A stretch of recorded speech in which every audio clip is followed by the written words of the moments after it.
Call this meeting together Tuesday, October 24th, 2017 at 6:30 p.m. Could you all stand for the Pledge of Allegiance? Pledge allegiance To the flag of the United States of America and to the republic for which it stands, one nation, under God, indivisible, with liberty and justice for all. You may notice that John Kaplis is not here today. I just want to make a quick announcement. His child was born today. It was 7 pounds and 4 ounces, so we had said, stay home and be with your newborn. So congratulations, Mr. Kaplis. Moving on, we have meeting minutes, executive session minutes of 1/11/16.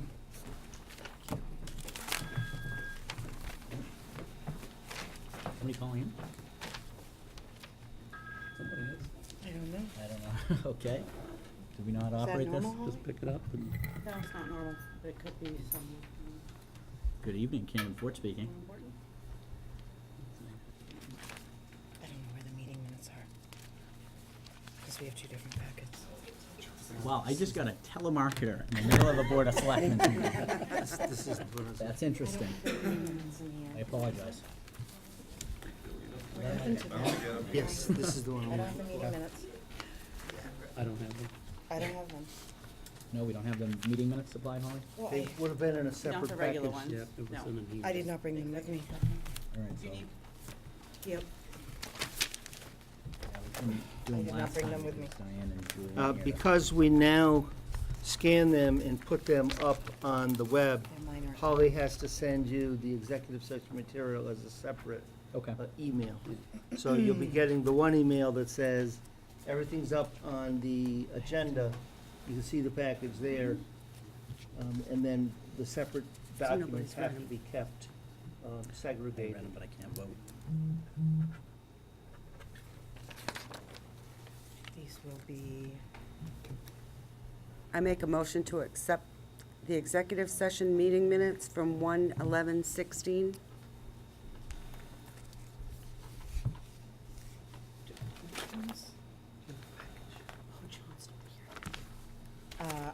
to be released in its entirety. To be released in its entirety. Yeah, those are ready for release. Second. I have a motion for Warrant, I have a second. Any discussion? Seeing none. Julie? Yes. Doug? Yes. Diane? Yes. And I abstain.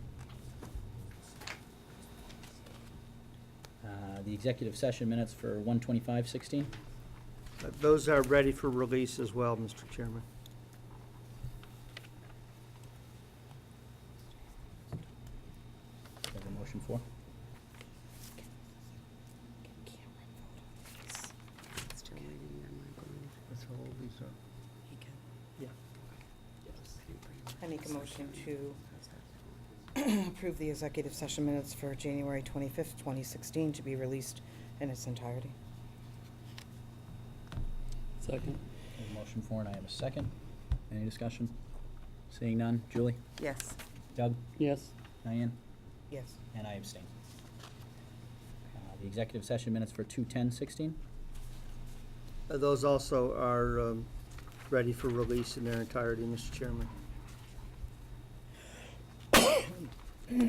I make a motion to approve the executive session minutes, excuse me, for February 10th, 2016, to be released in its entirety. Second. I have a motion for, and I have a second. Any discussion?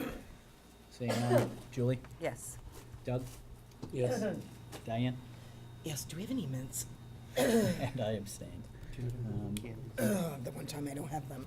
The executive session minutes for 2/22/16. And finally, Mr. Chairman, those are suitable for release.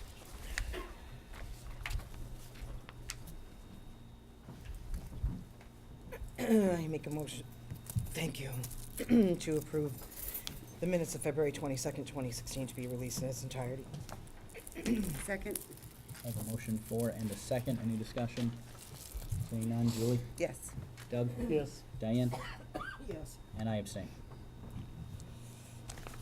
All right, on to new business. Mr. Town Administrator, are there any new appointments this week? Do you have that? Yeah, it's in that packet with your. Yes, Mr. Chairman, this one? Yeah. We're asking you this evening to appoint Edward Tonnet as the alternate gas and plumbing inspector. He has been recommended by Lori Wida and the team. He's a licensed plumber within the state of Massachusetts. And is was until recently the city of Gardner's plumbing and gas inspector, And his term will expire. June 30th of 2018. So moved. Second. All right, I hear a motion for and a second. Any discussion?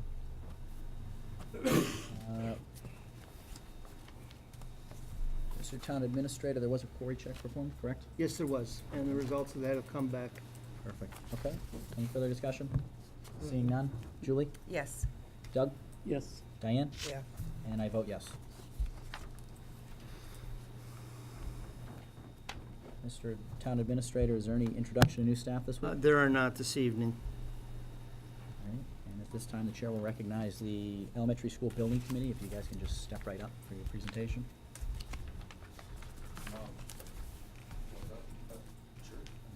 Okay, I'm chairman. If you can just step right up there for me. Turn it over to Tim, that's okay.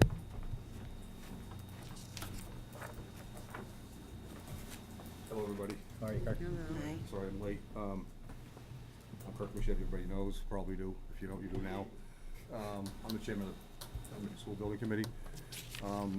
After, I think it's 12 or 13 years, we finally have a school project sitting in front of us with what we feel is a very competitive bidder of approximately $4 million under projected budget, am I correct? Yeah, $4 million. We ended up having 3 final general contractors bid. We had 4, but the guy came in late, so they had to disqualify him. Very, very close. The final 2 were so close that it was like, on a big scale, it was considered pennies on the dollar. But we did, the committee did vote to go with Fontaine Brothers, who is very well known in the school building industry, MSBA. They do a lot of schools. It's primarily their business is doing schools. A lot of work, subcommittees, reviewing all the bids, all the sub-bids, what have you. And so the committee has voted to recommend the town school district, I should say, to go under contract with Fontaine Brothers for the construction of the elementary school. If you need to know anything else, I'd like to refer all the other questions to Tim, because they're the, as you know, we're volunteers. This is their job, so. Thank you, With all Carl. due respect. Appreciate it. All right, thanks, guys. Does the board have any questions for?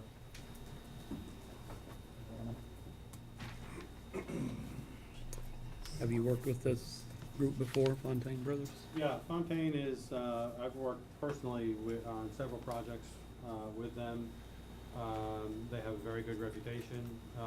We actually went through a whole pre-qualification process with all the filed sub-bidders and general contractors.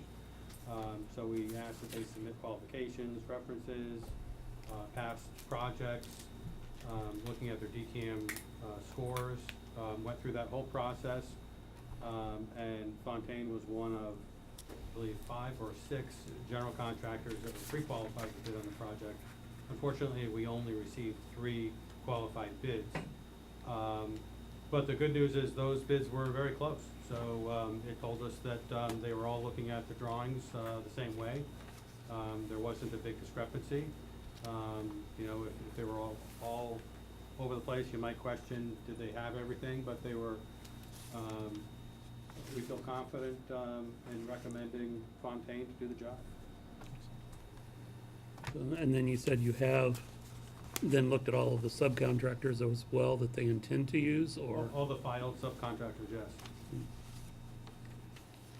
Okay, thanks. Any further questions from the board? Mr. Spring, you have a question? Yeah, this usually doesn't happen too often You where, could direct the question towards me, and pardon me? if you could direct the question towards me. Yes, I am. Okay. It doesn't happen too often that the select board or a finance committee gets to take and see a project of this magnitude and costing this much. So if you'll allow me to take and end up asking about 3 or 4 questions in a row, and let either the Board of Selectmen or the committee answer the question. My first question is, the $36 million that we have gone out for the building, that doesn't include the inspection fees or tearing down or the hardware to go inside the desks, computers, etc. My next question would be, I'm sorry, Mr. Will, was that a question, or That's was a that question. that was a statement? So As you're to- asking, does it include the inspection right, fees or is not? that included?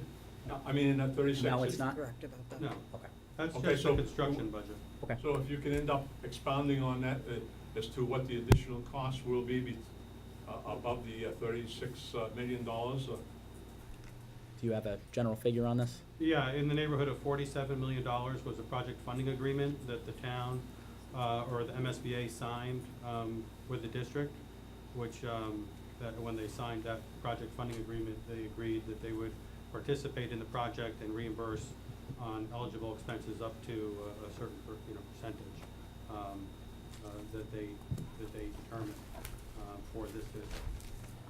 So based on the bids coming in below that $36 million mark, that $47 million mark will obviously then drop as well.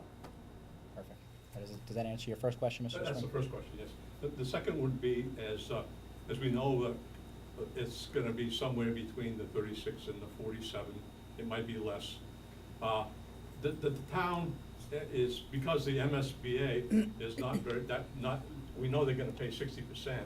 I mean, they said that they're gonna pay somewhere 63 around point- 60%. it's more They're than not that 60. generous that they will end up giving us the money ahead of time. What was the So, question? not knowing that we are not going to get that money ahead of time, and that we will have to have a process that they can end up borrowing that, is the amount of money that we're gonna have to borrow is gonna be substantially more than what the town has as far as their 5%, and the borrowing process. So the borrowing process Mr. will Spring, I be. understand the nature of your question. Mr. Tierney, you've answered this question before. Do you want to answer it again? Well, I'm not completely sure I understand the nature of the question. The question is, we need I to. mean, nothing has changed.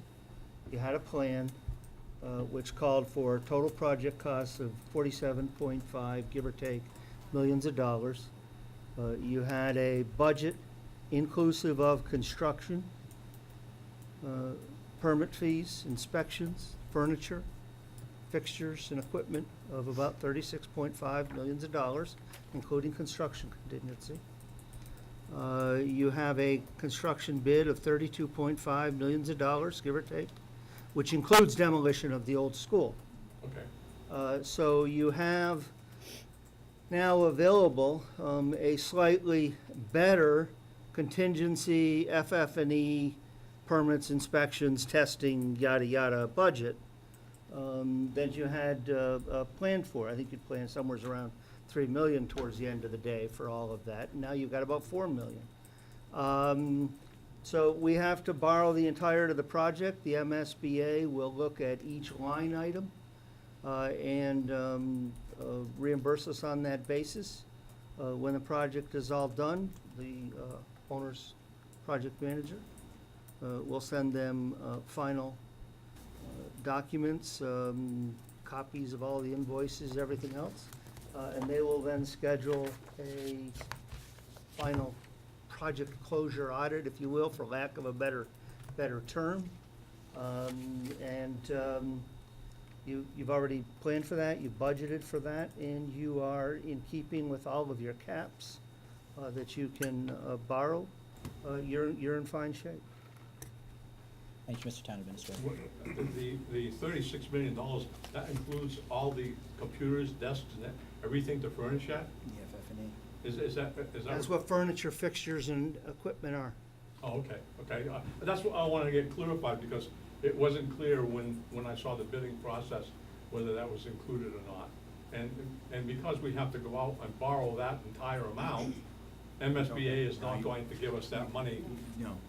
No? No. Okay, that was my question, is is the It's amount of money that. exactly the same as it's always been presented, Mr. Sprague. We will make submissions to the MSBA as we pay the project invoices. They will, generally within 30 days, sometimes a little sooner, depending upon how our cycle hits their cycle and we get that turnover. They will then be sending us our reimbursements, less a bit of a holdback until they get to the very end, till that project closure audit. And so we're not borrowing $48 million and then sitting back and waiting. Their reimbursements to us go back into the kitty for expenditure. You know, exactly where we'll be in terms of our borrowed money, from what I see, you'll be within the limits that were presented at the town meeting, which I think was, I'm sorry, I wasn't here for that part, somewhere's on one side or the other, or 28 million, I Right. believe, 27.5. Yeah. Yeah. Okay, that's what I wanted, You're gonna end up borrowing. you know, I wanted to make sure everybody's board Understood. as well What's as your next folks question, Mr. Spring? Do you have understand another that. question? Or do That was already, you have another that's what was question, further presented. question? Yes, I do. So the process, as far as going out for the bond, will go out for the bond at a much lower amount, and we will end up working with MSBA on a pay-as-you-go. In other words, they pay as we go for the different part, extract, the construction. We will bill them or let them know where we are in the different stages, and that's when they will reimburse us the money for the It'll work. work exactly the way it's been working for the design stage It's already of the been project. We pay the invoices, they're put into the ProPay system. We are reimbursed based upon their determination 63 cents on the of project We've been doing that. eligibility. Yeah. So we do have a process in place to monitor that on an ongoing basis to make sure we get paid. Yes, sir. Same process we've been explaining for the last 18 months since I've been. The last question that I have, that is basically two parts, is that as far as the borrowing, the $25, $26 million or thereabouts for the community, in addition to the rest, puts us close to our 5% limit. Will we be having to go to the MFOB? And the good part is, in my estimation, at least, if we do have to go to the MFOB, I think because. So your of- question is, do we have to go to the MFOB? for Right, the- and then I think. Mr. Chairman, pardon me, this is where I get frustrated. This is the same answer that I have given to this gentleman I and to understand that, numerous Mr. Kelly. others. Could you just answer the question, please? We are not within the 5% cap. The 5% cap is not relevant Understood, to right, Will? this bonding. Okay, excellent. All right, moving on. Is there any other questions from anybody? Board comment? No? Okay. Thank you so Thank much, you. guys. Thank you. Thank you. Mr. Chairman, I would just ask that if the board could, if they could save the evening of November 20th for a special one-item business meeting. It may be possible for us to have the bids on the bands about a week earlier, a little bit earlier than we'd planned. The 20th? And we would like to, if that works out, have that special one-item business meeting that we can assure closure and delivery of funds by December 1, which we're using to take out the $5 million ban that we currently have on the books. 20th is 4 Mondays from today, right? Third Monday Yes, in sir. November? It would be one item, 5 o'clock-ish, 5:30-ish, whatever works for Can work you be there? schedules. I'm sorry, can you be there at 5, or does I your could work make a schedule? 5:30. I can make a Five. 5:30. Yeah, we'll to make it work, Okay. but, I could do it by phone if that works Yeah. as well. Okay. Yep. Okay, yes. Can I just I'll put figure that out. 5:30 for now, because Doug can never make Yeah, it by 5. yeah. Special meeting for the band? yes, that would allow us to ensure that funds are delivered and settled on December 1, because we're using the funds from the new ban to take out the original $5 million ban. Okay. All right, is there any other further comment? Yes, Mr. Tim, can you just give it just so you know, 'cause we're appointed committee, I'm appointed committee. Yep. just let you know what the next couple steps are Thank you so for the much. school. Sorry. I think Tim just, it'd be advantageous Well, for the board to know. Just milestones is, we're expecting to issue a letter of intent, notice to proceed to Fontaine Brothers by, give or take the 1st of November. That way they can start to, line up their subcontractors and get their, insurances lined up and those sorts of things. We probably, give them an end date that we expect to have a contract signed within a certain amount of time, so that everybody's covered, that they're just not going crazy without a contract. But we would anticipate that, probably by, within 3 to 4 weeks after that, we'd have all the contract paperwork assembled and that contract would be executed. Okay, so, So- oh, go ahead. I'm sorry, Cameron. No, absolutely, go ahead. So, by the end of November, you're thinking like the letter of intent would go out November 1st and the contract, which is called, something. I'm sorry, forgive me, like there's all these, Just a contract, It's this just is just the I contract thought for there was some construction. other special thing that Contract needed, with notice to proceed. okay, by the Yeah. end of November, early The- December? The end of, November, early December would be the construction contract. Okay. And the letter of intent, notice to proceed, would be, November 1st. sometime around the 1st of November. Okay. So, Mr. Chairman, they'll issue their letter of intent to award, let the contractor get all his paperwork in place. We will then have the bids on the bands. You award the bands, which mean we'll have, I don't know as we've settled on a final number just yet for this first tranche. And then with them knowing the cash is on its way, they can feel comfortable in signing that construction contract. So it'll work out, it'll lay out nicely. Do we have an expected time frame for when the demolition is going to happen? I've been getting asked that question. What time do we? No, once the contractor's on board, they'll start pulling together, one of the things they'll be doing is putting together a construction schedule. Okay, I would suspect that they would want to do the hazardous abatement right away, and then take that building down, so it's out of the way. okay. But that could take some time. Getting your notices in to the state for abatement activities and so forth. And so I really can't give you a date yet, but I would suspect that would be in the first few months of construction. Okay, perfect, no, thank you. Sure, Thanks. Any other questions? And thank you for your time, gentlemen. sure, thank you. This time, the chair will recognize Paul Grubb and the advisory committee for your presentation. Thank you. Thank you, Tim. Take care, guys. Mr. Chairman, Thanks, do you want take to do care. the Q1 financial report from the finance? Oh, I'm, Mr. Grubb, I'm sorry, I pulled that out of order. Sorry, Kelly. So,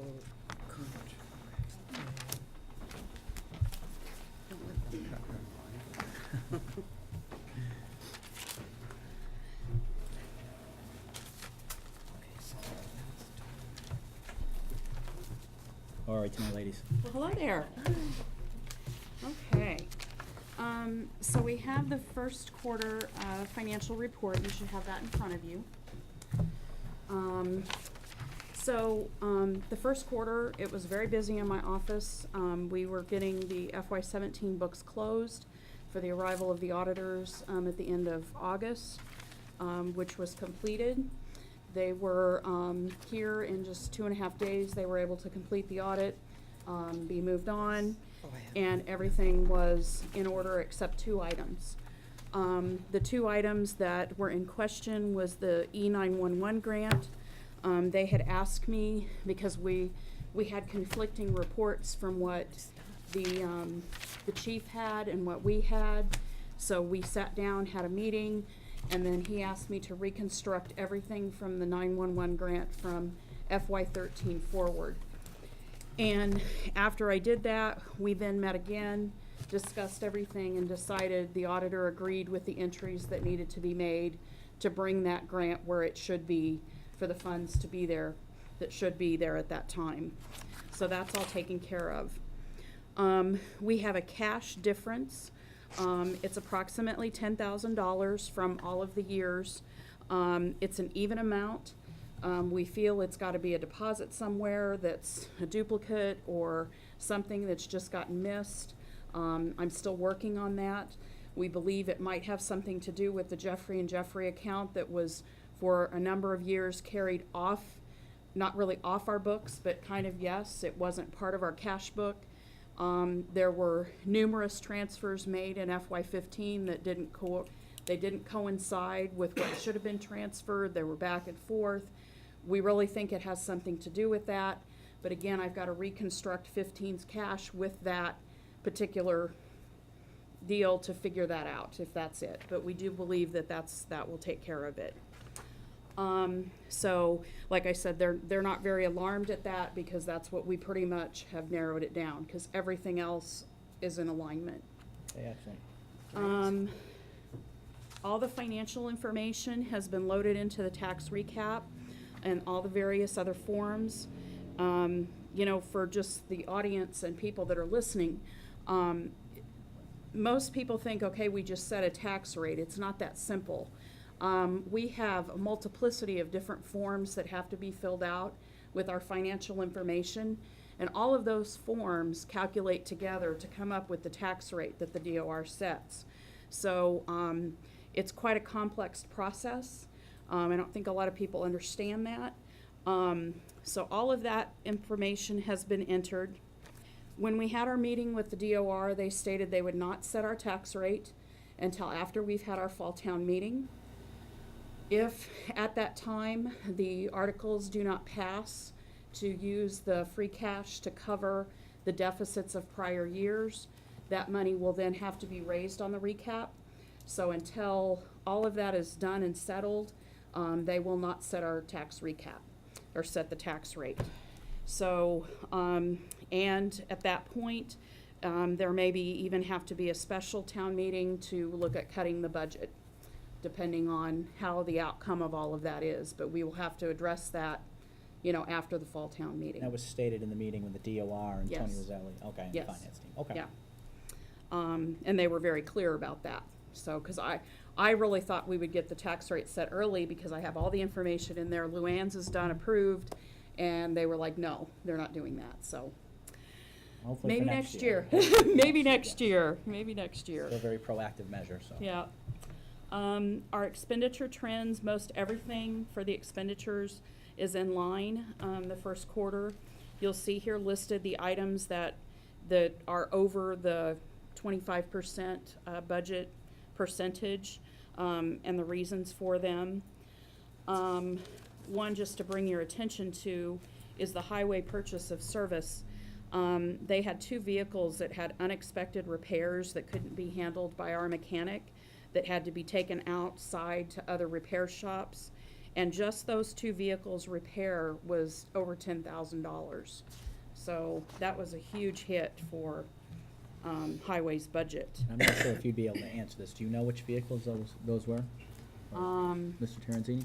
I don't, we'd have to get that information for you, and we'll be happy to do that. Okay, thank you.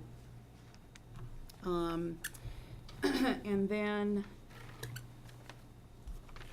everything else is pretty much in line. Most of it is just upfront costs for contract software that you have to pay the vendor once a year. The revenue looks very good. You'll see in the revenue report, things look very well. We are at 24% of what we budgeted for this year, so we've got almost exactly what we've had budgeted to receive. So we're in good shape there. So do you have any questions for me? And you'll also see attached to that financial report your revenue budget versus actual and your expenditure. And I will be sending those out to the advisory committee and department heads in the morning. I did have a question on one of the, on the expenditure ledger for the Citizens Core Program grants for 2014, 15, and 16. Yes.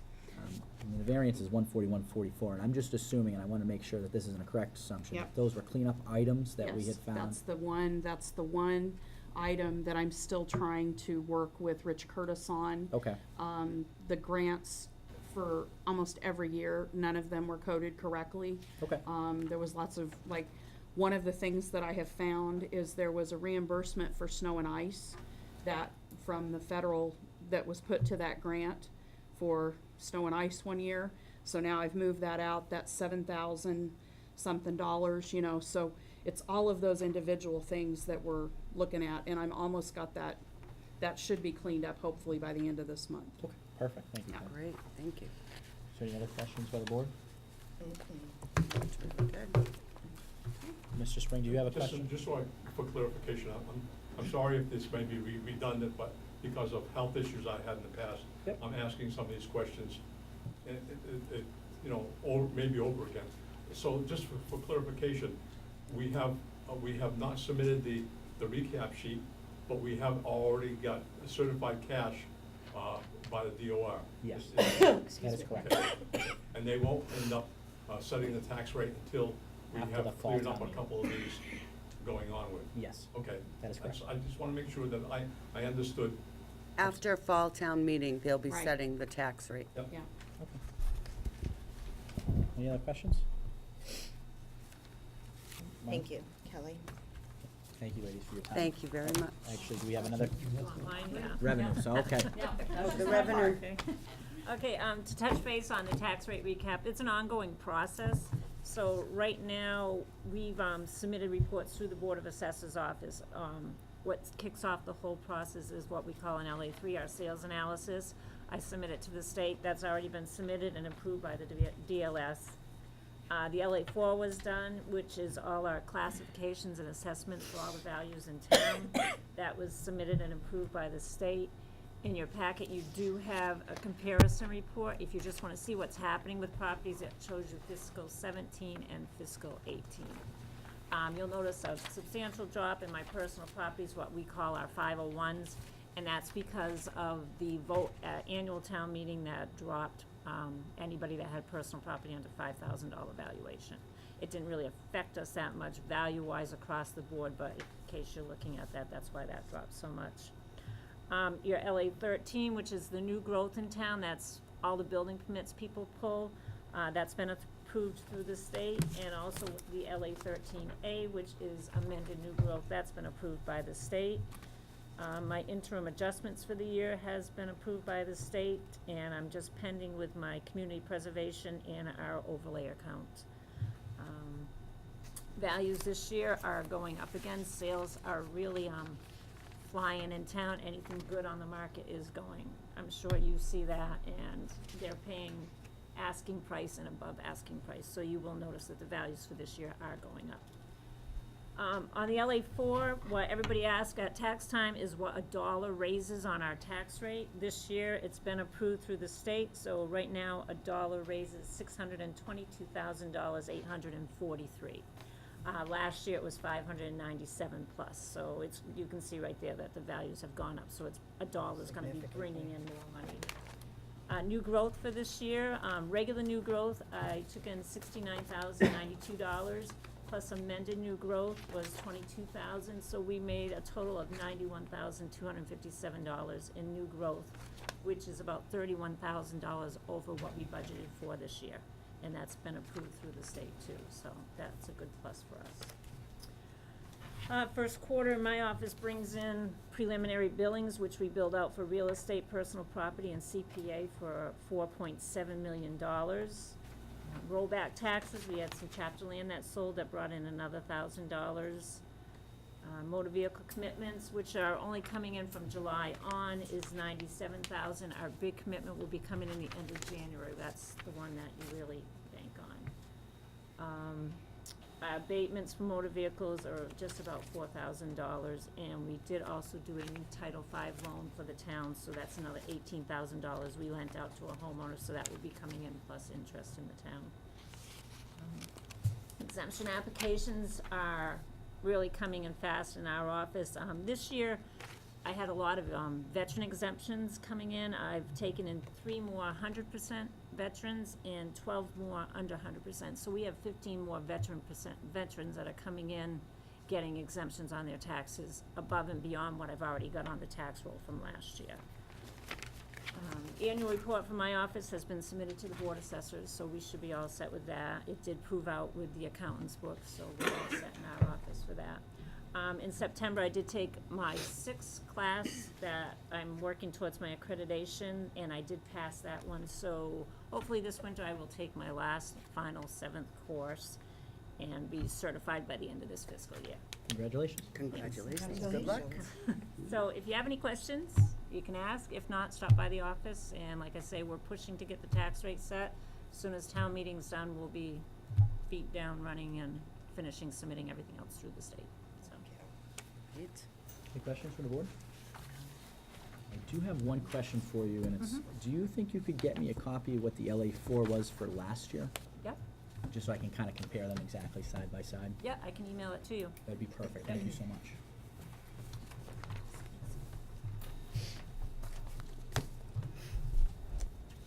Next.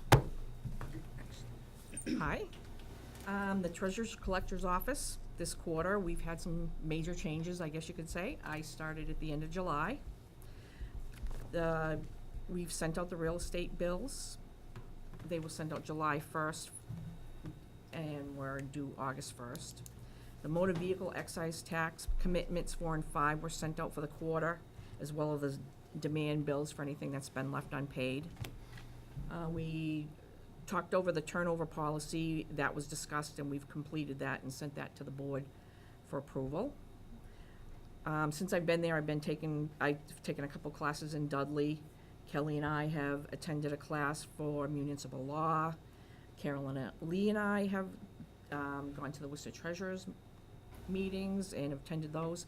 While we were there, we asked about just taking a consensus on to see if we should change the way we bill the real estate, combining the third and fourth quarter bills together and just mailing 2 bills for the year instead of the 3 that we're doing now.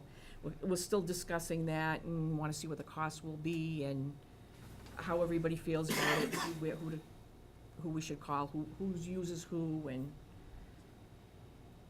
get on that and see how that will work out, if we'd be better off to go to 2 bills instead of the 3. I'm sorry. Yeah, no, Go absolutely. ahead, no, go ahead. So are you saying like taking an informal consensus like from other communities When as to we whether went or to the not Worcester you were just Treasurers kind of meeting, talking about that? Yeah, just see how other communities do it, how it works for them, who they use. Are other communities doing that? It's really up in the air, but the majority of them just do the 2 billings.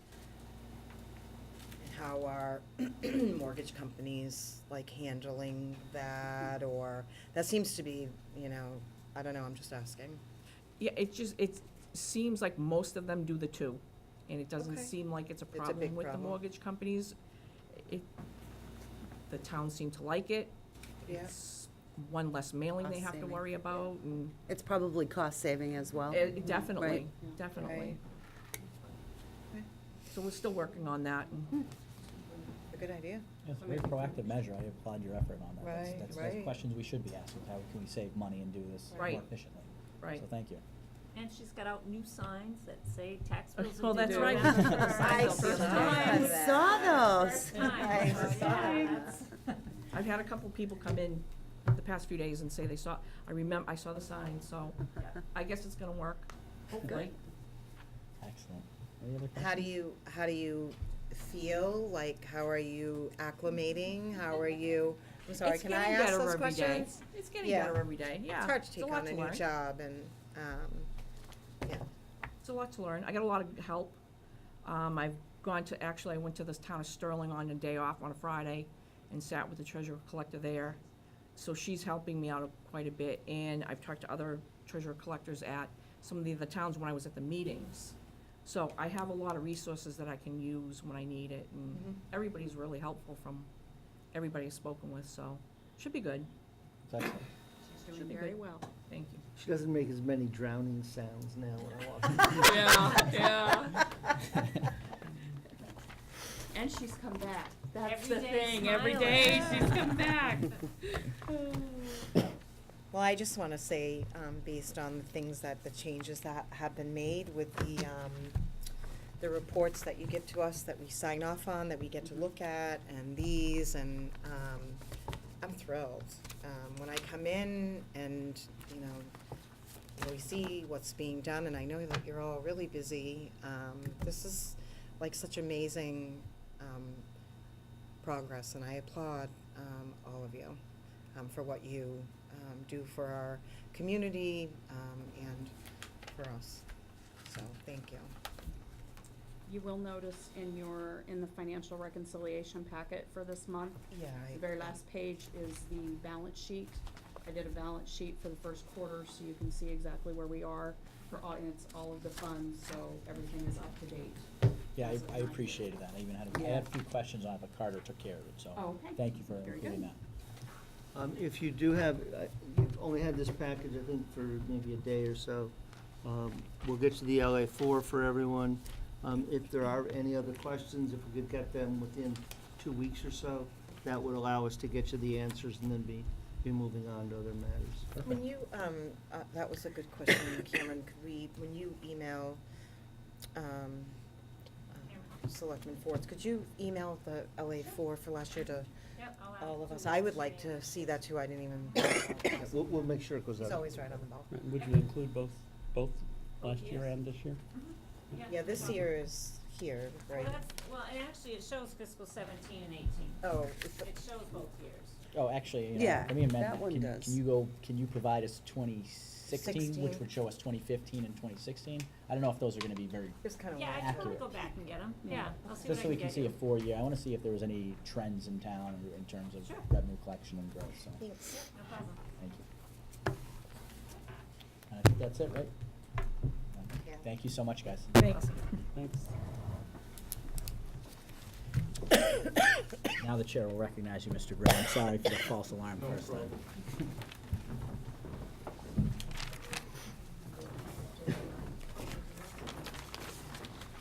Good evening, everybody. As requested, I submitted a copy, but I have a few extra copies. Oh, okay, yeah, I have that. Yes. I really keep up this. Just a few You pages. guys have your copy? You want a separate copy? Yeah, no, I've got it in here. You all set, Diane? You need- yeah, I must have printed out some stuff and not the rest of it, but I do have it. Thank you, Mr. Grubb. I'd like to thank the Board of Selectmen for allowing the advisory committee to come before you.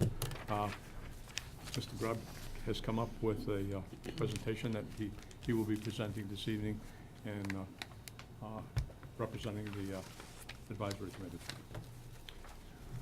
Right, so, as Will said, the purpose of our requesting this time, and the document that I just sent you, was to provide to the Board of Selectmen a formal written request, if you will, that summarizes several outstanding requests from the advisory committee. And these requests really are required by us. It's, without them, it'll kind of hinder our ability to, perform our functions. So the format of the document is intended, we've cross-referenced the open requests to the town bylaw, which specifies the advisory committee function, okay? And as we go through this, we're gonna provide some more definition to the requests, and we have made some recommendations on how to proceed as well. So if you go to the first page, or second page, Article 4, Section 5, deals with the advisory committee's role with the budget planning process. And bear with me, I'll just read a brief part of it, but it says, "It shall be the duty of the advisory committee annually to consider the expenditures in previous years and the estimated requirements for the ensuing year of the several boards, officers, and committees of the town, as prepared by them in such form and detail as may be prescribed by said committee," the advisory committee.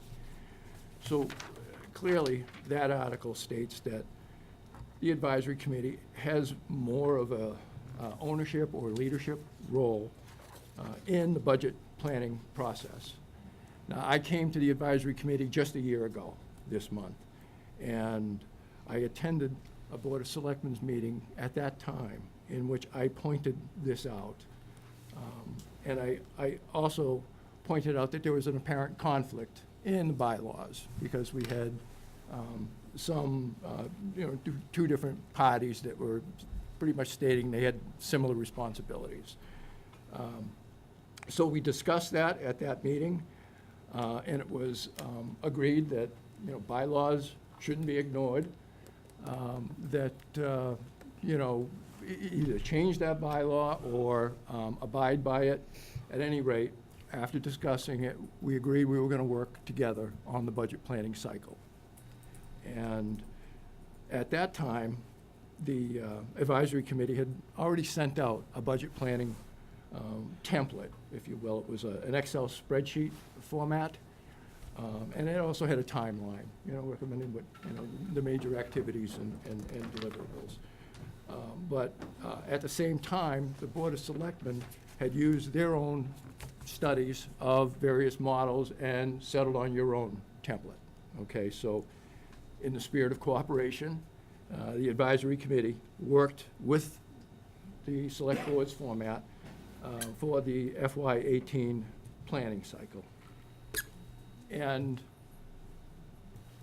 I know the select board felt that the advisory committee felt that there was some significant progress made in that process.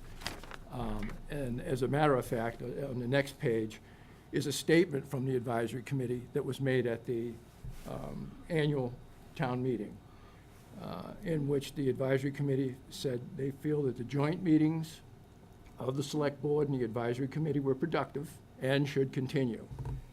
The advisory committee also feels that the budget format used showed a more complete outline of how the final dollar figures were arrived at, and would like to see this continue with some adjustments. Okay? So these recommendations all came out during the joint work sessions that we had on the budget planning process.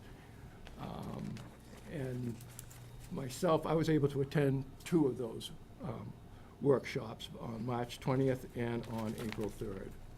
The first recommendation, I think we all agreed with, that we'd like to begin the budget planning process sooner, in line with the calendar from the Department of Revenue. The second point is that the advisory committee wants to include a column on several sections of the budget templates. On the, and it'll be the advisory committee recommended expenditures. Now, if we go back to the previous page and the section 4, it says, the said committee shall add to such statement of expenditures and estimates another column giving the amounts which in its opinion should be appropriated for the ensuing year. So this would be much like the town administrator's column that you have on the various budget sections. The town administrator's recommended expenditures, we would like to add a column for the advisory committee's recommended expenditures. Okay? Working together, I wouldn't expect to be many variances in those amounts. But should they occur, it'll be up to the advisory committee to explain reasons for those differences. Also, we'd like, the advisory committee would like to have access to electronic worksheet versions of the budget planning documents. We're talking about the Excel worksheets, not the PDFs that we were provided in the last cycle. The advisory committee understands that in fact is how your various department heads are submitting their, or at least their first drafts of the budget today, or in the last budget process cycle. What the advisory committee wants to do with those is to run some of our own calculations and do some budget projections. And working with the PDFs just creates too many opportunities for errors, data entry errors or whatever. So this would just, expedite our process and eliminate any chances of errors on the part of, so that we're working with the same information. We'd also like to include a column for prior year expenditures to the department budget detail and the general fund department expense budget. This had come up in several of the workshops last go-round, but what with the reorganizations of the departments that was going on at the time, along with the audit activity, it was determined it was too much work in too short a period of time. So our recommendation here is just to build that into the next schedule. Make sure that we're able to provide that type of information. It would be very useful in our comparisons. The next couple of items have to do with the revenue projections. We want to move the rows or categories for new growth, debt exclusion, and capital exclusion from the prior year actual columns to below the total lines. And the reason for that is because it was creating some artificially high revenue totals in that forecast. And even as of the last version of the budget book that I received, it still had overstated revenue amounts in those revenue projections. So those categories of new growth, debt exclusion, and capital exclusion have already been accounted for in the actual tax collections. So those amounts were actually being double counted when we came to the revenue totals for the prior years. Okay, and this had been recognized in one of the workshop sessions at the time. We'd also like to add a row or a category to the revenue projections worksheet to display total expenditures for prior and projected years. This will provide a 1 or 2 page summary showing net balances. And I think that will be a very simple but effective illustration of the town's finances and the trends going back a number of years. We even thought possibly this is some information that we want to provide to the residents prior to the annual town meeting. Then they'll have a good understanding coming into the town meeting of exactly where we are financially. And then finally, on the budget planning, we would like to see attention to the stabilization fund, the OPEB fund, and capital improvement reserves. Actually put a line item in there and be budgeting money for those funds. And I believe there's been some headway towards doing that, at least for the stabilization funds for the next cycle. The next page deals with kind of the ongoing advisory role and responsibilities according to Article 4, Section 5. In the discharge of its duty, said committee shall have free access to all books of record and accounts, bills and vouchers on which money has been or may be paid from the town treasury. Some of these recommendations have already been implemented. The advisory committee is already receiving electronic versions of the budget versus actual reports. In this case, we just want to recommend formalizing the service level agreement, I guess. We'd like to receive that by the end of the second week for the prior month's actuals. Okay? Also, as far as getting some accounting detail, we would like to receive that in electronic format, again within a turnaround time agreed to by the select board and the advisory committee. The advisory committee is recommending within 5 business days from the time of the request. Now that account information, we're really looking for accounting at the, or detail at the account level. By the account numbers as outlined in the budget book. And right now, we're dependent upon the finance team to provide that information to us. I think in prior years, we had more detail in the budget versus actual report, so we were able to work a bit more independently, but now we are dependent upon some of that detailed information. And an alternative that we've been discussing is for the advisory committee to have read-only access to the financial system. And I know Mr. Terenzini provided some updated estimates from Vader. It was $700 per year for a single user account, which would be sufficient for our purposes. and there was an estimate of $1,000 for some one-time training. Now, I'm not sure that we need that much training. We're only wanting to run some standardized reports and queries. So perhaps we could avoid that expense for the town by maybe getting a little bit of assistance from the finance team, just showing us how to do some of the basic queries. At any rate, we felt that it would be wise to hold off on that decision until after the fall town meeting.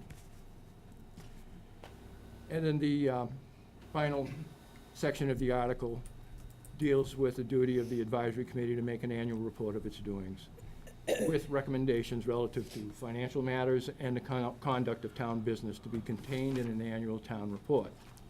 This is more of a reminder than a recommendation, but the advisory committee's report's a public document. It's not subject to editing by anyone other than the advisory committee. And to do so makes it something other than the advisory committee's annual report.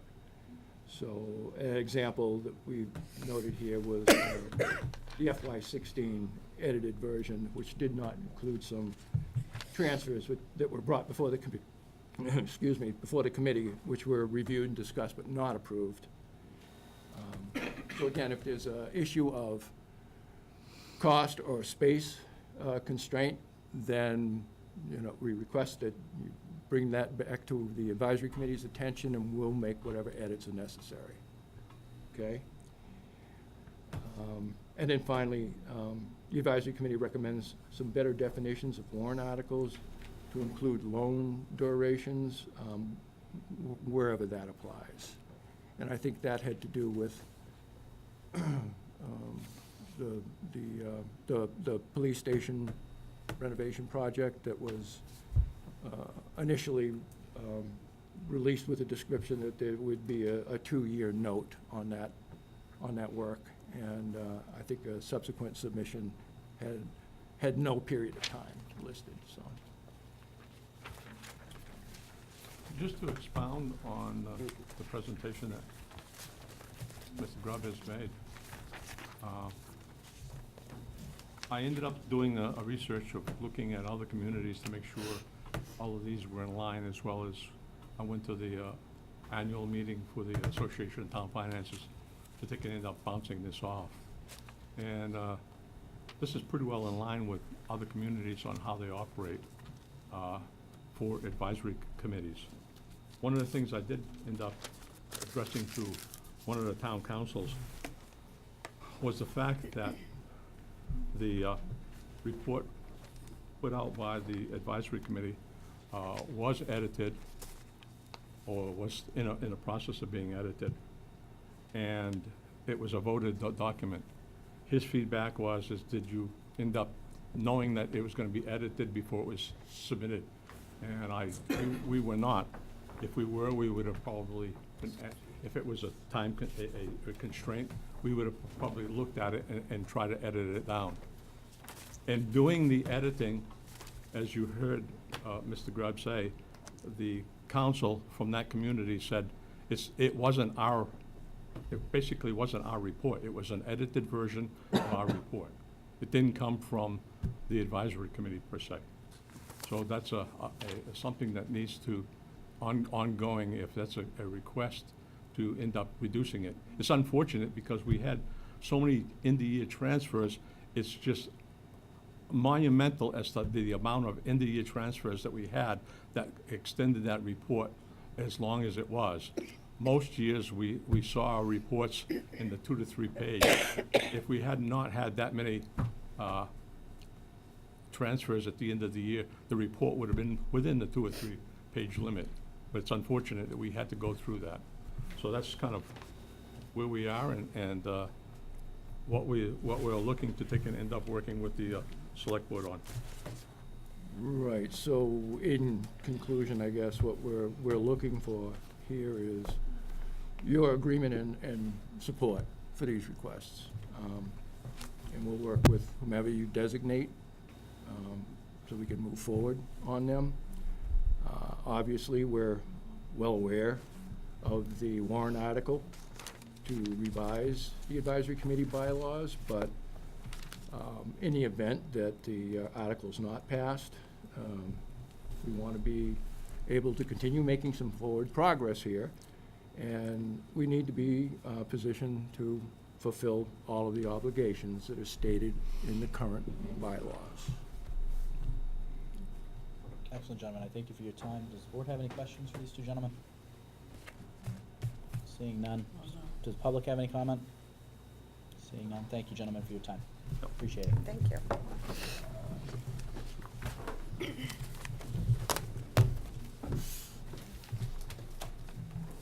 Alrighty. Fall town meeting. All right, on to Article F here, the fall town meeting warrant.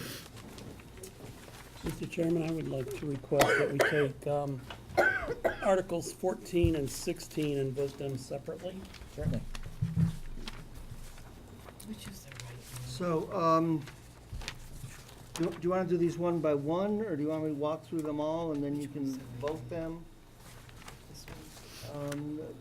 That is the closest you're gonna get, yes. I was receiving changes from town council as late as about 4:30 this afternoon. Yeah. That looks, yes, this is, Not this one that I have. the markup, no, the markup, I think we gave you all, yes, a clean copy The here. one that was emailed to Yeah. me. This is the Yeah. clean copy, correct? Yes. Yes. And it is gonna have some changes, Yep. that I've got a series of changes, This one's- between the time we produced that report. It's the old. So, do you want me to go through them one at a time, and then you can decide how you wanna vote them, or how do you?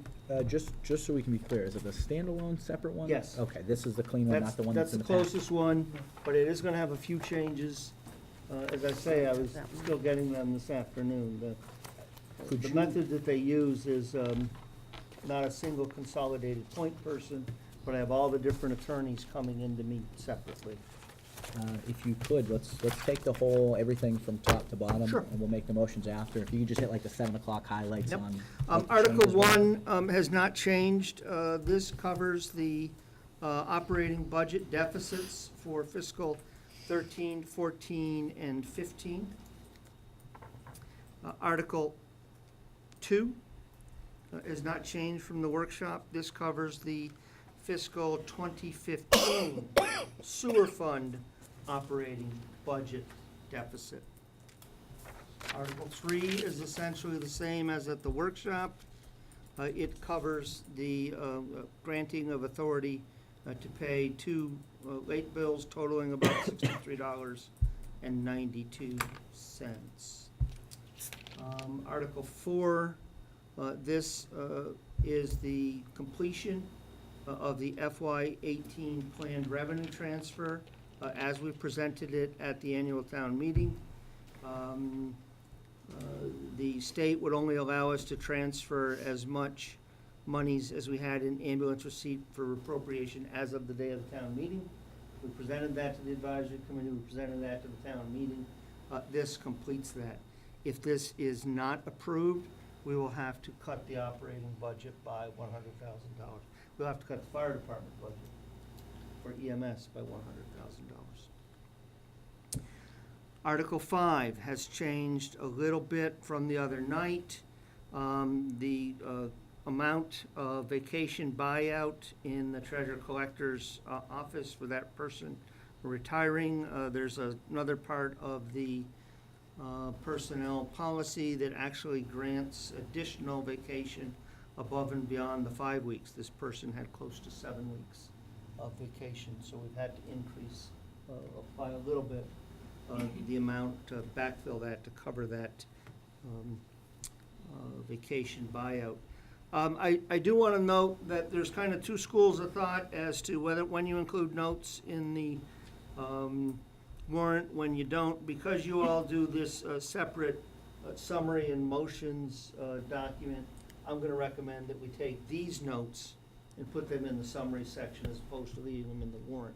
There are two that I'm going to recommend we leave in here to give people special notice, but I think taking them out of the warrant's probably gonna be a better course of events on this one.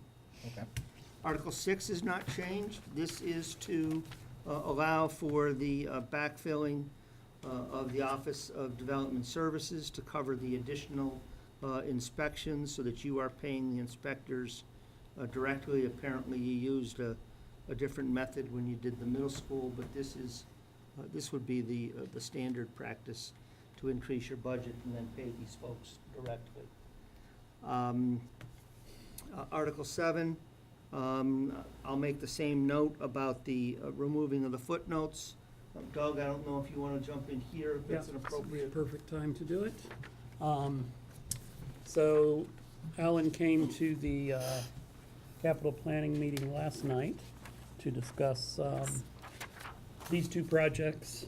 And as you can see in the memo, the capital planning committee approved or is recommending both of these projects be funded. The boiler replacement, that boiler, is 40 or 50 years old, and it's expected to, fail anytime very soon. That building has a lot of equipment in it, and it's not, worth taking the risk that it'll make it all the way through the winter. And they also got a grant to pay for a portion of the boiler.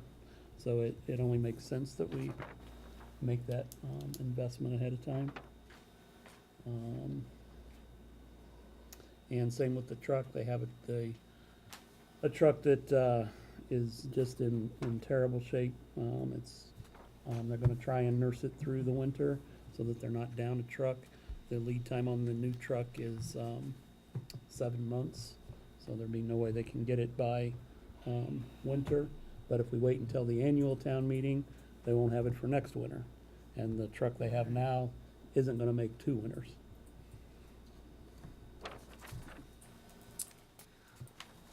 Article 8 permits the application of the bond sale premium to pay project costs. This is driven by a change to the statute from the Municipal Modernization Act. When we have banks and financial institutions bid on providing us with the capital to build these projects, they say, we will lend you the $5 million, $12 million, whatever, that you want to borrow. They will give us an interest rate. And then, if you can remember when banks gave you the toasters to open up a checking account, they said, and we will pay you this premium for the privilege of lending you this money. The bond premium is used to cover the costs of issuance, you call it here. Do good that time? Bond counsel, the courier costs, the Northwest Financial, the bond paying agent, those can all be paid out of the bond premium, and you generally have some money left. The old way of doing it was you applied that to the annual principal and interest payment. You can't do that anymore. You have two choices. One is to simply reduce the total amount that you borrow at the end of the project. And then there's another method that we're not proposing here for the sake of simplicity, but you can actually keep that money and have town meeting. And actually, you can then vote it for another project. But we've gone with the simplest, and so this would bring us in line with statute. Article 9 rescinds. You have the ability to issue credit of another $195,000. It's not needed. You have money in the Title V loan account. Luann told you, and I think the Development Services Office told you of an $18,000 loan they've just made. You actually have cash in the account. You've got quite a bit there you can lend out, and the Board of Health does not feel that it needs that additional capital. So we want to rescind that and get that off the books. Article 10, we have about $30,000 worth of tailings. Some of those we will clear out over the next few months. But then you are going to have cash on hand still that technically belongs to the folks to whom you went to pay. There's two ways to get rid of it. One is to go to the state's unclaimed property. The other is to use this statute, which provides a method by which you make notification and you do take certain steps, and then the town keeps whatever is abandoned at the end of the process. And so this is what the auditors, yep. On number 9, I'm sorry. That Sorry, 195, is that just a figure that's in the books, or will that ultimately fall back as free cash in a future year? So right now you have a debt authorized of $400,000. You've only borrowed $205,000. When, if you rescind this, the financials will be amended to reflect that you have authorized debt of $205, Okay. of which you borrowed $205. All right, I understand Okay. that. Okay, thank you. So Article 10 would allow us to retain those funds after we've gone through a process similar to the unclaimed property or abandoned property. Article 11, under the financial policies that you've adopted, lays out a method by which you use free cash first for reserving for snow and ice. Second, making needed capital expenditures, the balance to be split 50% deposited into your several stabilization funds, reserve funds, and 50% to be held towards the next year, should you need it, and for working capital. So this will be deposits of $197,500 into your several accounts, 137.5 into the operations stabilization, 40 into the capital stabilization, and 20,000 into the OPEB. And as Kelly explained, she has or will be setting up a separate account. We'll make these deposits into that account, and then when it gets large enough that we can transfer it to the state prim, we'll make that transfer out to them. So these monies are at risk until that transfer gets made out, but it will start to build up slowly over time. Article 12 and 13 are two zoning amendments. The only thing I will suggest to you in the future is, notwithstanding town council's desire to include all the individual zoning parcels, that you not do that in the future, but you stick with maps, because it was the mapper that found 2 parcels had been left out of the list. And so if you have, when you do it this way, if you miss a parcel, yeah, you're done until you can rezone it all over again. So we did it this way because town council wanted to, but I do have to advise you to not follow that advice. Mr. Administrator, too, I want to let the board know that Mr. Machete on Article 12 and 13, particularly with Article 12, he had purchased land that is to be zoned in Article 12, and he is the chairman of the planning board. I do want to make mention that he did not have a financial interest when the public hearing was scheduled, but during the public hearing of 9/19, he had abstained, citing a potential financial investment. So I want to say that any ethical concerns regarding this purchase of Mr. Machete's and putting this on the zoning board, the zoning bylaw change, there's no ethical concern. I had that question last time, and he is covered. Article 14 was the subject of more rewrites than the United States Constitution, I believe. There are a couple small ones that I was given yet again late this afternoon. In sub B, this was just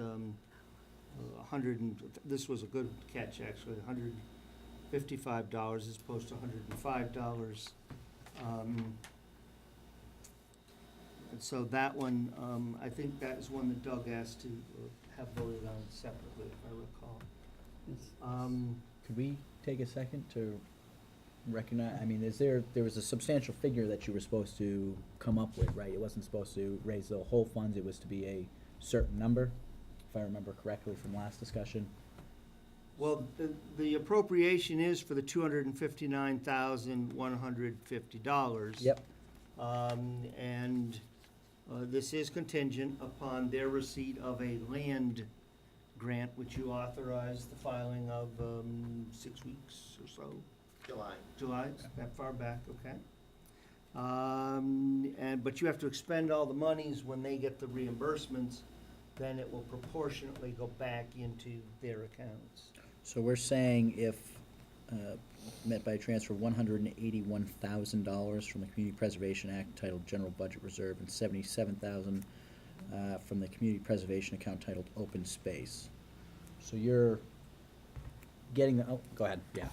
I think the question that you're addressing is that, so this land grant, the Land Acquisition for Natural Diversity Program, each town has a reimbursement rate. Our rate is 70%, and so that's why the reimbursement rate is posted as 70. There was some discussion of whether we should have that language in the warrant article for if there was some mathematical or some kind of disallowed cost, and all of a sudden we're getting reimbursed 69.8%. That would go against what was written in the text, and so we've gone back and forth about that. The last draft that I saw had it back at 70. No. Okay, and then because you had said 60. That is the council, that's part of the multiple rewrites. So the way this works is there's a total of $259,000 that has to be. They have to get a grant of $155,000, which would be somewhere around 60%. Our language had said, and when they get the reimbursement, it'll simply go back into the two accounts in the same proportion in which it was withdrawn. Now say we don't get the grant, or it comes in underneath. If the grant is not awarded, the language of the intent of the original warrant article was that it was not approved by the town. Okay, and that's still current right now Yes. in this constitutional right? Okay. And so the language that we had originally drafted and included in the proposal was the language that the state indicated we should use. So all of the back and forth with the lawyer is something that we have to go through because we have a lawyer, but, It's I a think what you challenge. have is, I'm sorry. No, I'm sorry. It's a challenge that I've spoken with you all about. Mhm. The lawyer had even wanted us to use, provide for the use of eminent domain, which I brushed back on dramatically for all kinds of reasons. So That was the, his recommendation to the town that we use eminent domain? well, let me just say that eminent domain has two uses. One is to acquire property in the face of an unwilling seller. But eminent domain also is a way to cure title problems. Joe Schmo claims some title to the land. You don't have time to take it through land court, sort it all out. Eminent domain closes and solves those outstanding. The other thing that it does, however, is it drives the vote from majority to two-thirds. I believe that it's the intent of the committee to acquire in the face of a willing seller, not an unwilling seller. And they're of the belief that there are no title problems. If there are, they will do title searches before they propose acquisitions next time around. So I think that I've spoken with you all about the substantial rewrites on a number of these articles and my concerns about that. But I think we've got it as far close as we can get it right now. Article 15, they gave me a rewrite at the end of the day. I'm not sure the rewrite's correct, but the intent remains intact to seek approval of the town to move the town meeting from the first Monday of May to the first Monday of June. That'll provide for a little more time on the budget review. And to move the town election before the town meeting. To move the town meeting before the town election, I'm sorry. So that when there is gonna be a vote on a capital exclusion, a debt exclusion, and override, you'll have the town meeting a week to 10 days or so before that to debate the issues help everyone understand the choices that you had to make. Article 16 has been changed by the attorney slightly. At the end of the bylaw, it had said, or take any other action related, they moved it to the front of the bylaw. In section 5, line 2, after the word membership, it says membership by committee members is specifically provided for. And in Article 7, in line 4, where we said, where your proposal said that you would refer items to the committee at least 30 days before said meeting, they've asked us to insert the words before said annual town meeting. And in the very last line where it said you would refer items to the advisory committee 14 days before the date set for such meeting, they've asked us to include the phrase for such special town meeting, so a minor tweak. And Article 17 is unchanged from our presentation to the other night.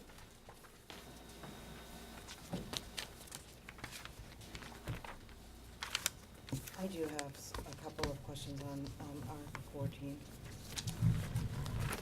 So, I don't claim to understand anything about this, however, it is a little confusing because you said 60% and nowhere in here is it mentioned 60%. And it says, oh my gosh, I read this over and over and now with some explanation. So you have 259,150, which is the acquisition cost, correct? Yes, and so that's Okay. what, So I think I'm just gonna ask you, and so it includes. $254,000 is the appraised Yep, cost of the land. I remember you explained that before. $5,150 So more. now it's kind of separating out, the 181,405 So that you can has to see what come you're from doing. your general, budgeted reserve. And then the other portion comes from your open space account, correct? Yes. Okay. So the 181,405 is 70%, and the 77,745 is 30%, when I do out the calculations. However, this one, it says, those two amounts, so that just in simplistic terms, 181,405 comes from your general, 77,745 comes from your open space. However, the, you have to apply for a grant, and it, I'm sorry, my eyes hurt too because of allergies. Wherever you're gonna apply for a land grant of at least 155,490 to reimburse the town for the expenditure of such sum with 70% of such reimbursement. That doesn't even equal 70%. Does it saying 70% of the 155,490 goes? If I can try to help you here, okay? Okay. Because we had it a lot simpler before it got to the attorney. If you will take $155,490, Yeah. which is the grant, Yep, and you will divide it by $259,150, yeah, which is the total, that should approximate 60%. right, it does. Okay.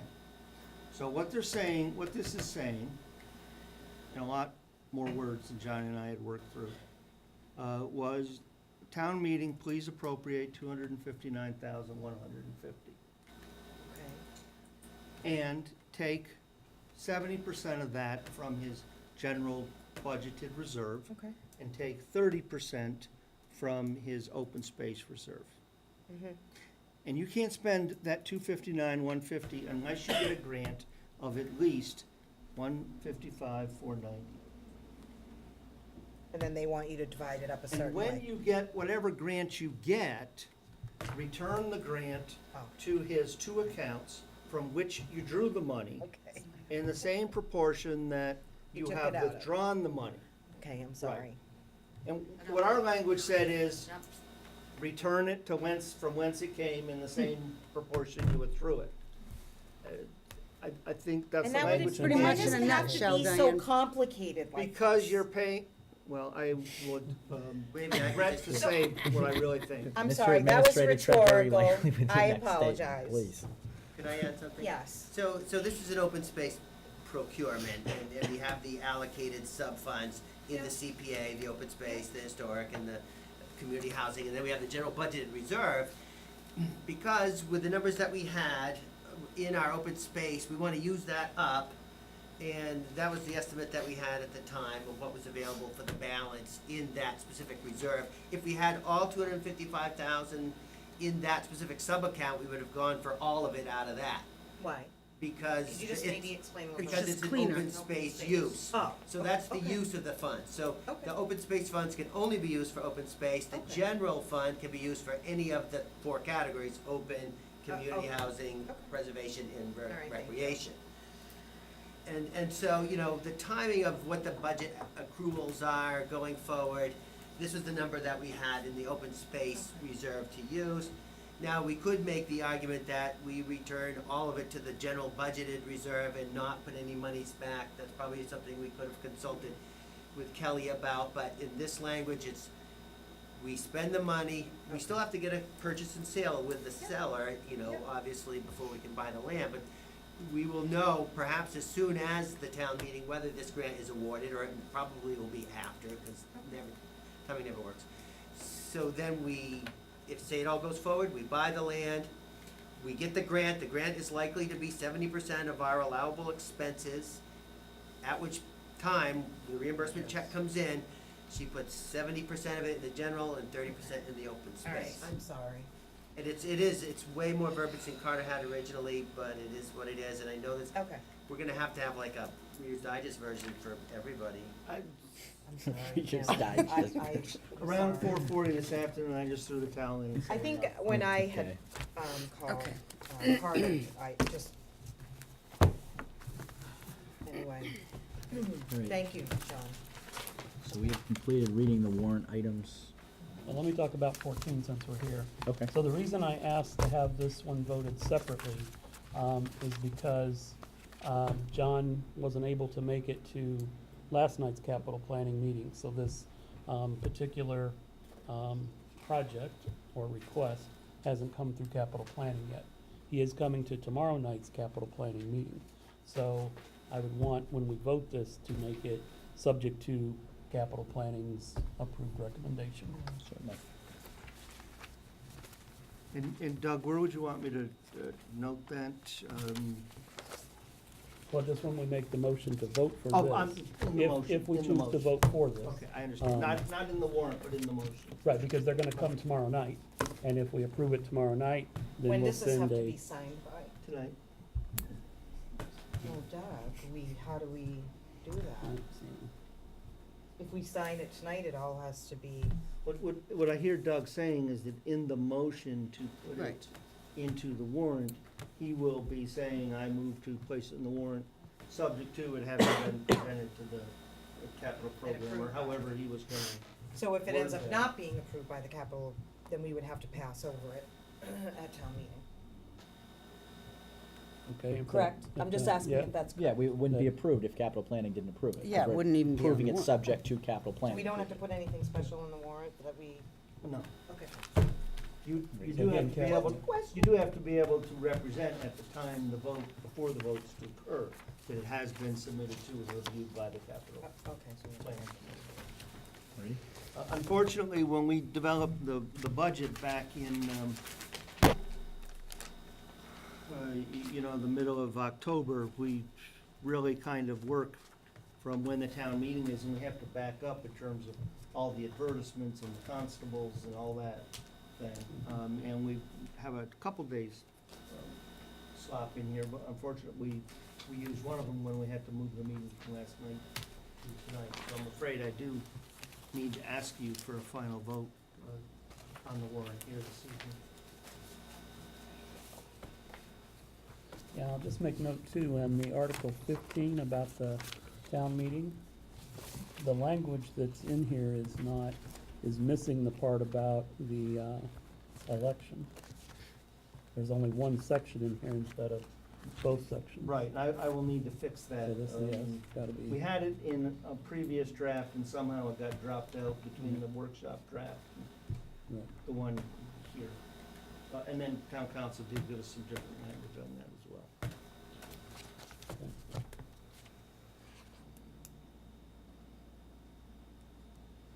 Yeah, because it's still here on this draft. Right, it was correct in the one we looked at the other night, but Yeah. it's not correct in this Well, one. this is, I think, first pass after legal review, so yeah, definitely make sure that's in there based off of the prior edition. Because that language looks right. We've seen that here.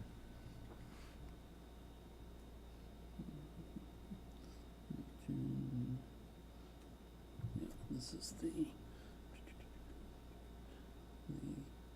the third Tuesday of May. Yep, that's right, that's Okay. correct.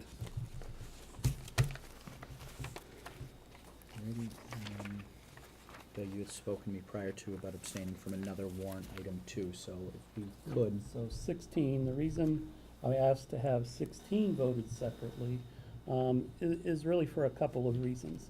I mean, it's a significant change, which we just heard about, for the very first time last week. So myself, I didn't get to really read it, digest it, because again, the devil's in the fine print.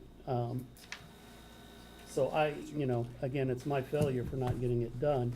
But I also think that when we make significant changes like this, that we should probably do it at an annual town meeting when the majority of people are there.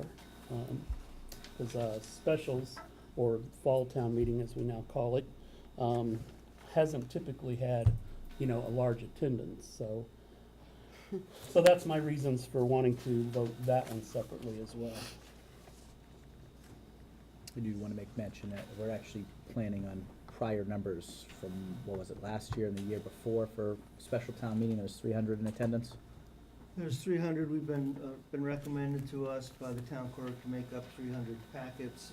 She did note that there were some fairly large items at each of those meetings. It's always, you just never know what's gonna draw people. Okay, so we I have, don't know if it was at the special town meeting or the annual town meeting, but I still have, in my garage, a box and a half of, warrants that were never even, taken, and I don't remember which meeting that was, That was the honestly. spring. I never. That was the annual. Okay, so I never brought, those here to be, I just forgot, so to be recycled. these are the ones that you are applicable for, that you're not abstaining from. 14, 15, and 16 you're abstaining.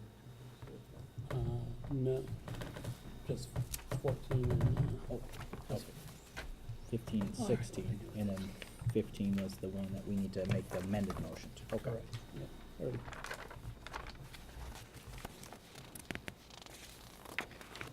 Do I hear any motions on the floor? I don't know, Mr. Chairman, what I'm hearing is 1 through 13 13 and 17 are all and applicable. 17 appear to be ready for a bulk vote. That would leave 14, 15, and 16 to be addressed separately. Which ones? 1 through. I'm hearing 1 through 13 and 17. Is that right, Mr. Chairman? That is correct.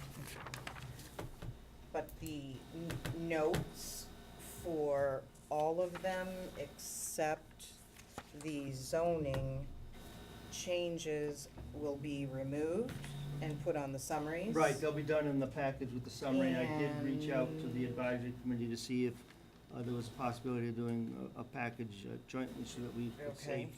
save. And I had one other question.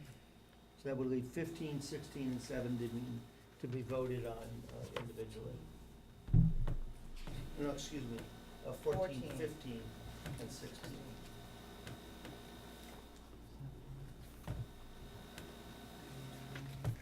Oh, and there needed to be a change to number, in those are the ones that needed changes to, correct? 14 is the one that I think Doug wants to Oh, the one have for something the in the motion annual about meeting? capital planning. Oh, no, Mhm. wait, sorry. 15 is for the motion to be clear that it has to include both sections that were in the separate, Okay. There was some wording changes from the in the original lawyer? draft. Okay, yep. And then 16 is the advisory committee bylaw. I would like to make a motion to approve warrant articles 1 through 13 and 17. 17. Second? Your motion 4, and I hear a second. Is there any further discussion from the board on any of these items? Any public commentary? Seeing none. Julie? Yes. Doug? Yes. Diane? Yes. And I vote yes as well.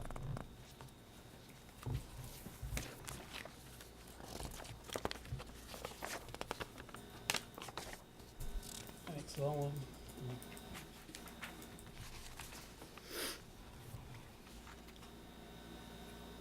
alright, so I'll make a motion, to approve Article 15, providing that the language gets corrected in, to include both the change for town meeting and the election. I'll second that. Motion 4, and I hear a second. Does the board have any further discussion? Public, any comments? Seeing none. Julie? Yes. Doug? Yes. And Diane? Yeah. And I vote yes as well. 13, 15, 17.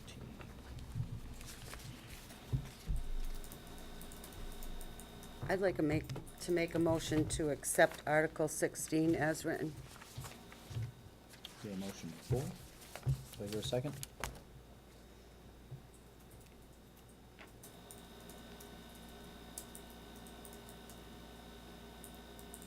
In the absence of a second, chairman makes a second. Any discussion from the board? Seeing none, any public commentary? Yes. Yes, Diane? So, I looked at some of the meetings, and I've been gone for a death in my family, and I've had time to think about it and digest it and do some research on my own. And I just would like to read my thoughts so that I can be clear. According to the publication put out by the Division of Local Services, entitled A Guide to Financial Management for Town Officials, under the heading The Role of an Advisory Committee / Financial Committee in several towns, they can be used interchangeably. The Finance Committee is the official fiscal watchdog for a town. Because it is difficult for all taxpayers to be completely informed about every aspect of a town's finances, finance committees were established so a representative group of taxpayers can conduct a thorough review of municipal finance questions on behalf of all citizens. The town of Templeton and Phillipston share a school district, and representatives of both communities serve on the school committee. The Board of Selectmen create the budget. The sewer department is not separate from the town. They have an enterprise fund. The assessors also have a budget within the town. The town of Littleton does not have a regionalized school district. They are also the only town in the state of Massachusetts to have that type of approach to appoint any kind of advisory committee. A moderator is a neutral party who has no bias in any articles that are presented before the legislative body, which is the town. The elected moderator also has no bias as to who is appointed to the advisory committee that represents the residents, solely on the merits of the budget that is presented on town meeting floor. I think the community will view this new structure with suspicion. To many, it may look like the budgeted departments and enterprise are there to protect their own interests. In my opinion, we do not need to create any more barriers to working together with any appointed advisory committee than we already have. That's my feeling on that. Thank you, Diane. In response,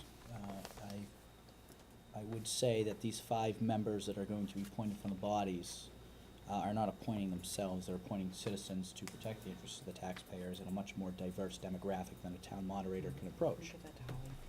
A town moderator appointing 7 members for 30 days, and if he fails to appoint within those 30 days, the advisory committee chooses from whoever they feel fit.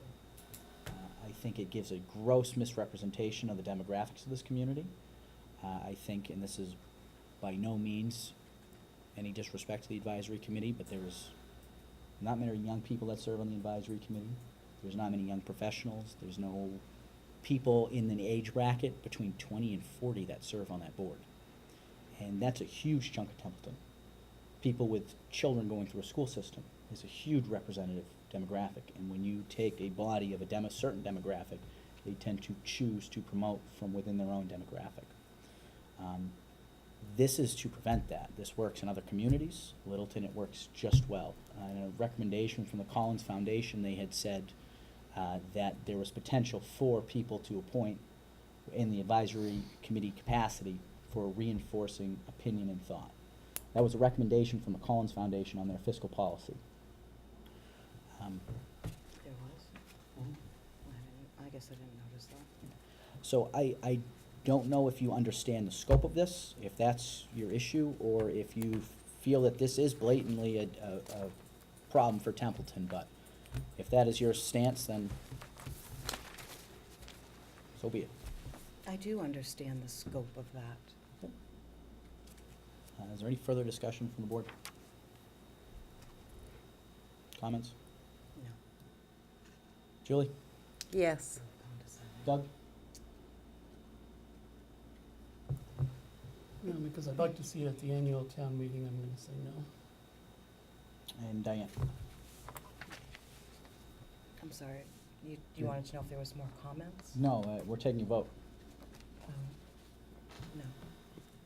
okay? And I vote yes. Not having a majority of members voting yes, it has failed.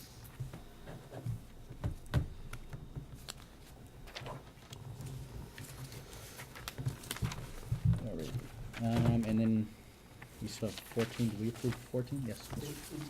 If, I'm sorry, I didn't mean to interrupt. I'm Yes. not sure you did at 14 yet, did you? No, we did No. not. 14, Oh, no. we didn't? We did not. I don't, no, we did not, You have a do motion on 14. Because I marked that. but maybe it was 15. No, we did I wrote okay for 15, I wrote I think okay. you skipped over 14. Yeah. I think you did 15 and 16 and skipped 14. You skipped 14.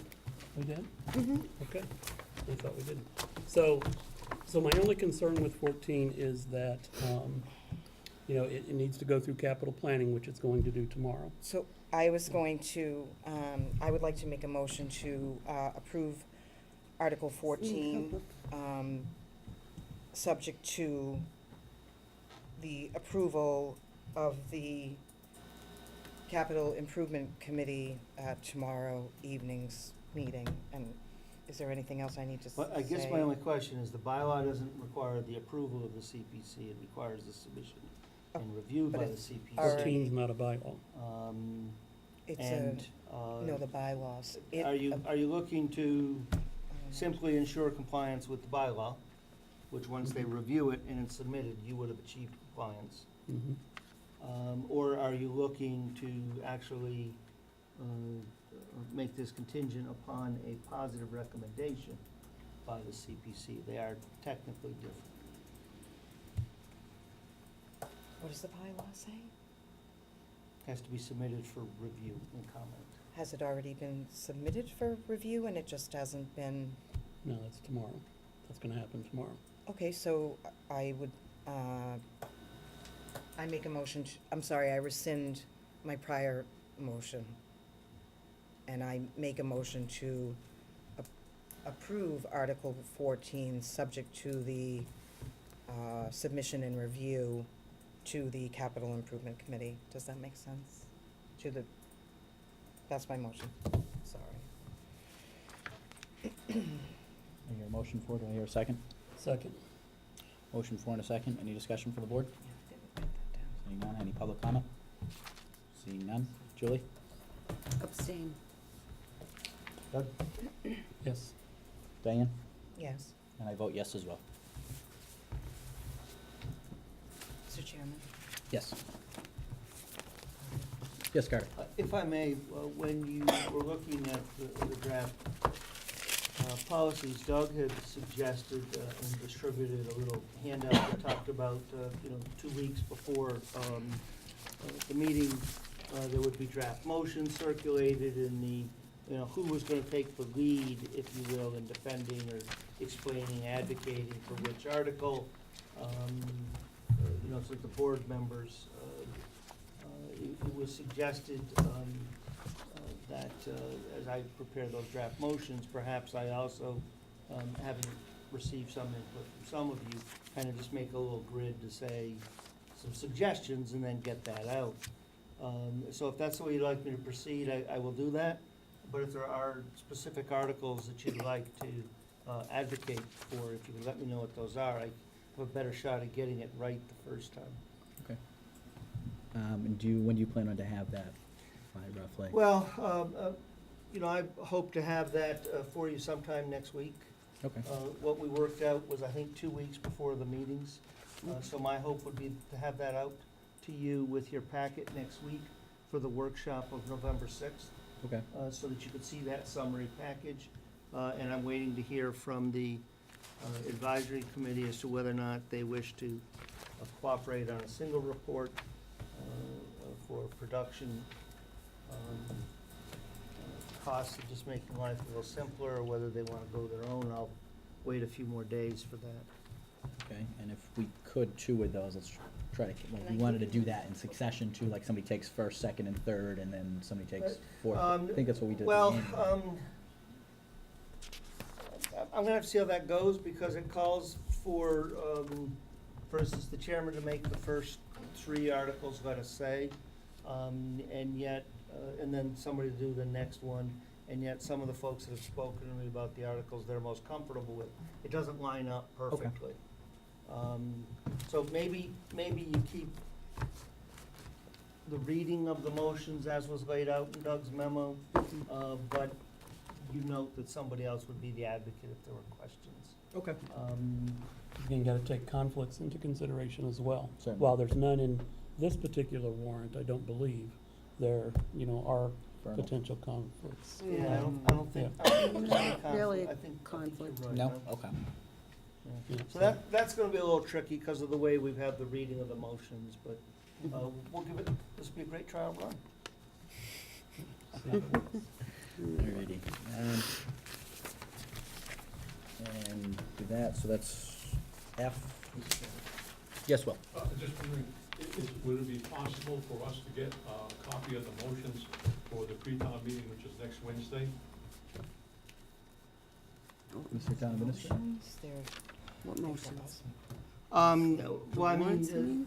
frankly, The summaries. the motions in many communities simply just waive the reading and approve the article as Yeah, read. there's no So real- the motion has been, instead of being to see if the town will vote to, the motion is We're gonna not be, doing that anymore. I move that the town, and then you just use it. So we'll do our best to have it ready for Wednesday, certainly. The Yes, other Mr. Spring. question is, will any of the board of selectmen or the administrator be available for the pre-town meeting, as well as some of the people that have articles for the pre-town meeting? I am not available to give you that answer at this time. I'm just asking if, No. I wouldn't know. I mean, is anybody, I have a scheduling conflict with the Daymel ZBA hearing. When is that? I'm sorry. I've been gone. next Wednesday, the first, Diane, is when we meet. It unfortunately conflicts for many of us with the Daymel hearing. Yeah. Because we're required by bylaw to have that pre-town meeting, and we have to think and end up having our recommendations right after that available. Is it a requirement that a select board member has to come, because we're going to the ZBA thing?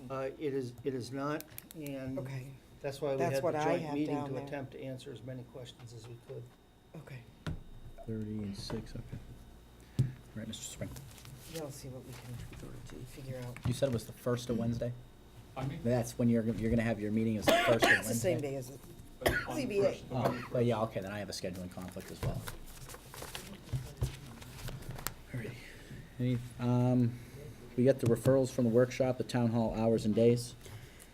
Yes, Mr. Chairman, I would like to make a motion, after having discussion with several of the offices, I'd like to make a motion to eliminate the hour break on Mondays and close the building at 6:30 PM, which means the hours would be Monday, 7:30 AM to 6:30 PM, and Tuesday through Thursday, 7:30 AM to 4:30 PM.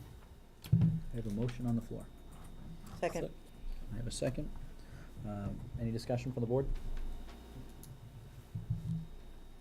Mr. Terenzini, this is applicable to town hall, is this appropriate? It is. Okay. And just for clarification's sake, I would respectfully request that the motion, if it was expanded to say effective Oh, I'm sorry. November 1st. Actually, I can do that, yes. Effective November 1st. So you'd like to amend your motion to say I'd effective? like to I will- amend my motion. Yeah. I will And the rest is the same. second the Okay. amendment. So, any further discussion? Seeing none? Julie? Yes. Doug? Yes. Diane? Yes. And I vote yes as well. 2018 meeting calendar days, referral from the workshop. I think, Mr. Chairman, our suggestion there, because it would bounce, should we stay with Monday, should we move to Wednesday? There was some, different concerns. At the same time, we have to build the calendar for Okay. budget season. So I would respectfully request that you consider staying with your meeting nights as Mondays until June 30th of 2018. Okay. And then after the town meeting, you can begin to build your calendars on a fiscal year basis. It can be the first item of business of any new board sworn into office. Certainly. May I get a That would motion? give us enough notice to be able to plan calendars Mhm. without having this come up. Okay, can I get a motion to table this indefinitely? I'm sorry? Can I get a motion to table this indefinitely? So it's just gone off the Oh. agenda? Well, I would ask that you adopt the calendar as proposed for Monday night meetings Oh, so, through but, okay. June 30th, 2018. Oh, all That right. way, we at least have a calendar from you, but we have a cutoff point, and we can convert, I see. I convert to thought we were fiscal year. referring to the change of making it from Monday to a Wednesday on the So I'd like meeting to make a days. Okay. motion for the Town of Templeton Board of Selectmen meeting scheduled for 2018 as written. Second. I got a motion floor and a second on the floor. Is there any discussion from the board? Do you want to see this? Yeah, that's the one I was looking for. Okay. Yeah, this was at this, okay. Mhm. Any discussion from the public? All right, Julie? Yes. Doug? Yes. Diane? Yes. And I vote yes as well. And referrals to the workshop, non-applicable. Any old business? No? Public commentary? Just as a question, will the voted warrant that you have tonight, it shows on the schedule, with the advisory committee is supposed to get it on the 24th. Obviously, we can't get it today, you just voted it. Will we be getting that tomorrow or Thursday? Mr. Administrator? We have a signature page for you tonight that was prepared on a standalone page, and subject to your agreement, of course. We will be circulating it for you here momentarily. So, yeah. Can I answer your question? Should be out by the end of business tomorrow. Okay, Thank you. perfect. Thank you, Mr. Administrator. Any further public comment? Seeing none, board and staff member comments and reports? Oh, sorry, Kelly. I just wanted to mention, as in the warrant, you were talking about OPEB and the trust being created. Cheryl and I are meeting tomorrow with Bartholomew. They're coming to evaluate all of our trust accounts, set up the OPEB trust, get all of that taken care of, and potentially move all of our trusts to their care, so that they can be invested with more interest, and that we can move forward with that, with all of the trust funds. Bartholomew, a financial advisor, investment firm? They're an investment firm that municipalities use for trust funds. Okay. Diane, you got a question? No, I just as a reminder that trick or treat is on the 31st from 5 to 7. And also that the senior center this Saturday from 1 to 3 is doing their own version of trick-or-treating from door to door for ages 12 and under. That's all, I just wanted to remind the public of that. They still need donations. I'm sorry, They Helen? still need donations to a candy. Oh, and if anyone would like to donate candy to the senior center, please do so.